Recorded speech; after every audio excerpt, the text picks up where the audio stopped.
First building అంతా clean చేసుకొని వాటర్తో కడిగి ఒక 80% ఆరిన తర్వాత ఒక 5 kg సూర్యాకుల్ ప్యాకెట్ తీసుకొని దాంట్లో పార్ట్ ఏ అని ఉంటుంది, అది ఒక బకెట్లో 1 లీటర్ వాటర్ పోసుకొని దాంట్లో కలిపి, అది కలిపేటప్పుడు చేతులు పెట్టద్దు, పెడితే సుర్రు ఉంటుంది. అది కడిగిన తర్వాత ఇంకో 8 to 10 లీటర్ వాటర్ పోసి ప్యాకెట్లో ఉన్న మొత్తం పౌడర్ పోయాలి. అట్లనే కలపాలి. కలుపుకుంటూ పౌడర్ పోసుకోవాలి.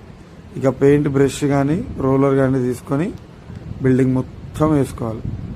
ఇది ఎర్లీ మార్నింగ్ వితౌట్ సన్, సూర్యుడు రాకముందే వేసుకోవాలి. First coating, second coating evening కానీ నెక్స్ట్ డే రోజు మార్నింగ్ కానీ వేసుకోవచ్చు.